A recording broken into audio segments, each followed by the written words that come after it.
जनक जी महाराज ने एक बार सपना देखा और सपने में क्या देखा कि गरीब हो गए, इतने गरीब हो गए हैं कि रोड का निवास हो गया, भीख मांग करके खा रहे हैं। एक बार चावल मांग करके लाए और बटलोई में पका रहे थे, तब तक क्या हुआ, दो सांड आए लड़ते हुए और बटलोई को तोड़ दिया। तोड़ने के बाद चावल बिखर गए, धूल में मिल गए। जैसे ही चावल धूल में मिले, जनक जी महाराज का सपना टूट गया, नींद खुल गई। अब जनक जी महाराज ने विचार किया, ये सत्य है या वो सत्य है। जनक जी महाराज उच्च कोट के विद्वान थे, फिर भी फैसला नहीं कर पा रहे हैं।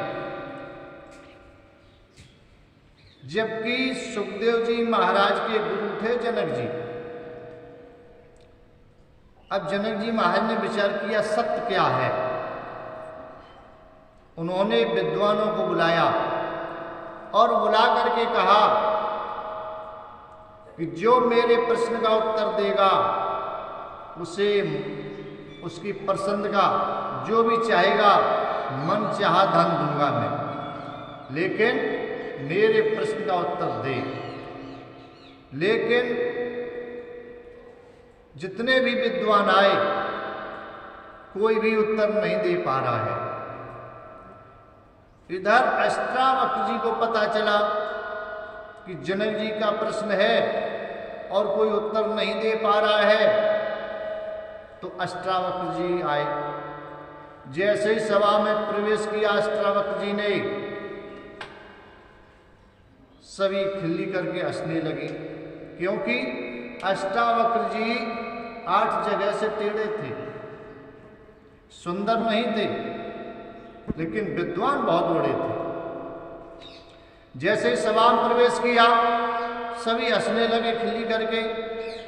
महाराज जनक जी ने एक सिंहासन बनाया था और ये कह दिया था जो मेरे प्रश्न का उत्तर देगा वही इस सिंहासन पर बैठेगा। अष्टावक्र जी उसी सिंहासन पर जाकर के विराजमान हो गए। अब तो सभी और खिल्ली करके हंसने लगे, विचार करने लगे, इनको ये पता ही नहीं है ये सिंहासन क्यों बना हुआ है। अष्टावक्र जी बोले, हे जनक जी, तुमने ये चमड़ों को क्यों बुलाया है? ये विद्वान नहीं है, ये चमड़े की पहचान करने वाले हैं कि किसका सुंदर चमड़ा है, किसका कुरूप है। ये विद्वान नहीं है। विद्वान कभी भी चमड़े का श्रृंगार नहीं करता है। विद्वान की कीमत तो वाणी की होती है। और ये सभी चमड़े हैं, कोई भी विद्वान नहीं है इनमें। मेरे चमड़े को देख करके हंस रहे हैं।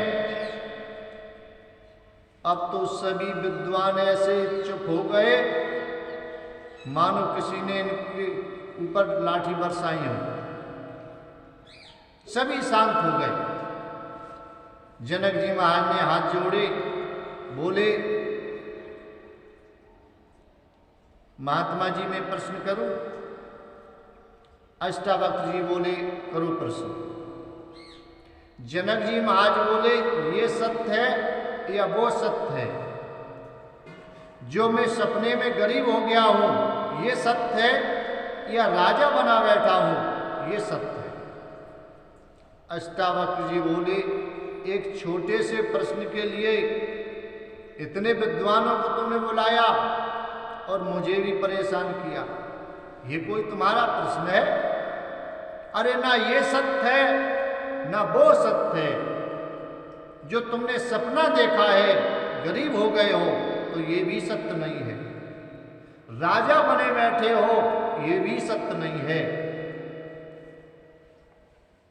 क्योंकि गरीब तो वो माना जाता है जो प्रभु के नाम से विमुख होता है, और धनवान वो माना जाता है जो प्रभु के नाम का जाप करता है। इसलिए ये धन को लेकर के न तो कोई अमीर होता है, न राजा होता है और न कोई गरीब होता है, क्योंकि आत्मा का तात्पर्य ये नहीं है कि अमीर गरीब होने का। न अमीर होती है आत्मा, न गरीब होती है। वही आत्मा गरीब होती है जो परमात्मा के नाम से विमुख होता है। हर मनुष्य का कर्तव्य है कि प्रभु के नाम को पकड़े, प्रभु के नाम का जाप करे।